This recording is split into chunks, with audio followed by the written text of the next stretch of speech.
మాజీ ఎమ్మెల్యే దాడిశెట్టి రాజా, వైకాపా నేత, సీనియర్ నేత చింతమనేని చెడుగుడు ఆడారు. రైలు ఘటనలో కేసులు పెట్టించిన ఆయన ఒకరు అక్రమ సంబంధాలు బనాయించారని గగ్గోలు పెట్టిన ఆయన మరొకరు పక్కపక్కన కూర్చుని ఏంటయ్యా మీ శ్రీరంగ నీతులు, దాడిశెట్టి రాజా, యనమల కృష్ణుడలపై చింతమనేని నాగసోమరాజు సెటైర్లు వేశారు. కౌన్సిలర్లను బందీలుగా ఉంచి వైస్ చైర్మన్ ఎన్నిక వాయిదాకు దాడిశెట్టి రాజాయే కారణమని చింతమనేని మండిపడ్డారు. ఇక ఈ కౌన్సిలర్లందరూ కూడా టయానికి 11 గంటలకి అందరూ కూడా మున్సిపల్ ఆఫీస్కి చేరుకోవడం జరిగింది.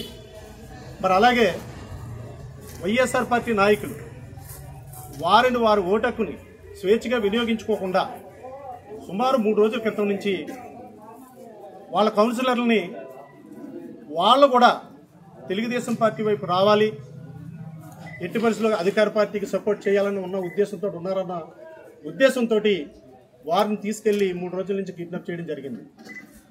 మరి వాళ్ళు కిడ్నాప్ చేసినా సరే ఈ ప్రజాస్వామ్యంలో అక్రమ కేసులు, అన్యాయం కేసులు ఉండకూడదన్న ఉద్దేశంతో వారు తాలూకా పిల్లలు, వారు తాలూకా భర్తలు కూడా మా దగ్గరకు వచ్చి మా వాళ్ళని కిడ్నాప్ చేసి తీసుకుపోయారని చెప్పినా సరే మేము పట్టించుకోలేదు. ఎందువల్లంటే వారిని స్వేచ్ఛగా వదిలి వారు ఓటు హక్కును వినియోగించుకునేలాగా చేయాలన్న ఉద్దేశంతో ప్రజాస్వామ్యానికి కట్టుబడి ఉండడం జరిగింది. మరి మీరు నిన్న వైఎస్ఆర్ పార్టీ నాయకులు వాట్సాప్ గ్రూపుల్లో ప్రతి ఊరు నుంచి 10 మంది రండి, 20 మంది రండి అనేసి తొండంగి మండలం నుంచి నాయకులు, తుని మండలం నాయకులు, కోటందూరు మండలం నాయకులు టౌన్ ఆదేశాలు ఇవ్వడం జరిగింది.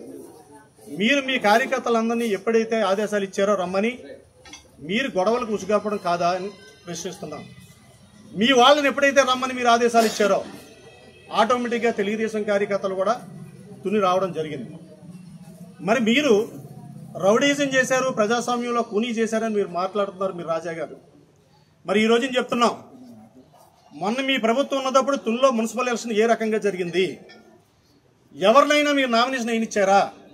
ఆ రోజు మీ అధికార పార్టీ మీరు మంత్రిగా ఉండడం, మీ ఆడిన ఆట పాడిన పాట చెల్లుతుందన్న ఉద్దేశంతో ఆ రోజున ఉన్న పోలీసు వ్యవస్థను అడ్డు పెట్టుకుని మీరు దౌర్జన్యంగా ఒక మాజీ మున్సిపల్ చైర్మన్ చేసిన ఎన్నిగంటి సత్యనారాయణ గారిని కూడా మీరు గుండెల మీద చెయ్యేసి కాలు పెట్టుకుని లాగేసే పరిస్థితి మీరు ఆ రోజున తేవడం జరిగింది.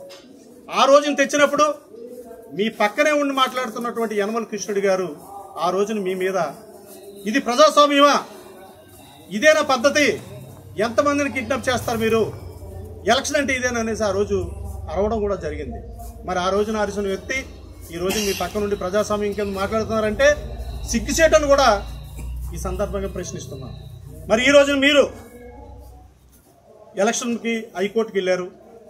హైకోర్టు ఆర్డర్ ప్రకారంగా సుమారు 200 మంది పోలీసులు ఇక్కడ మీకు పెట్టి స్వచ్ఛందంగా ప్రతి కౌన్సిలర్ వెళ్ళి ఓటేసుకునే విధంగా మీకు రక్షణ ఇచ్చి బందోబస్తు పెడితే మీరు ఏమన్నా ఉపయోగించుకున్నారా?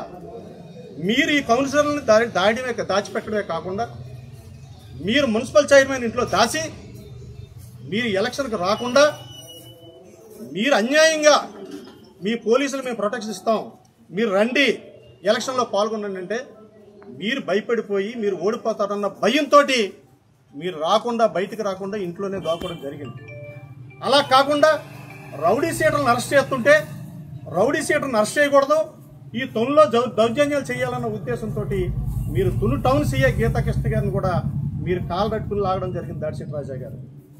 అంటే ఇదే ప్రజాస్వామ్యం, ఇదే ప్రజాస్వామ్యంలో పద్ధతి అని కూడా ఈ మీడియా ద్వారా మేము ప్రశ్నిస్తున్నాం. మీరు ఆ రోజున ప్రవర్తించిన తీరు తుని ప్రజలందరికీ తెలుసు. ఈరోజు తెలుగుదేశం పార్టీ కానీ, యనమల రామకృష్ణుడి గారు కానీ, యనమల దివ్య గారు కానీ, తెలుగుదేశం పార్టీ కార్యకర్తలు ఎవరు కూడా అన్యాయాలు, అక్రమాలు, అన్యాయాలు, దౌర్జన్యాలు ఎప్పుడు అలవాటు లేదు, అక్రమ కేసులు కూడా ఉండవు. మరి ఈ రోజున కాపునాడు కేసులను ప్రశ్నిస్తున్నారు రాజా గారు. మీ పక్కనే యనమల కృష్ణుడి గారు ఉన్నారు. 2014 నుంచి 2019 వరకు ఆయన పరిపాలించారు. మరి ఆయన అడగండి, చెన్నకేశ్వరరావు గారు పెట్టారా, యనమల కృష్ణుడి గారు పెట్టించారా మీ మీద కేసులు? ఎక్కడో ఉన్నటువంటి బీజేపీ కృష్ణరాజు గారు చనిపోయి ఎక్కడున్నారో కానీ ఆయన కూడా యనమల కృష్ణుడి గారే కాపునాడు కేసుల్లో ట్రైన్ తగిలెట్టారని ఆయన పెట్టడం జరిగింది. సిగ్గు లేకుండా ఈ రోజు మళ్ళీ ప్రజాస్వామ్యం గురించి మాట్లాడుతున్నారు యనమల కృష్ణుడి గారు.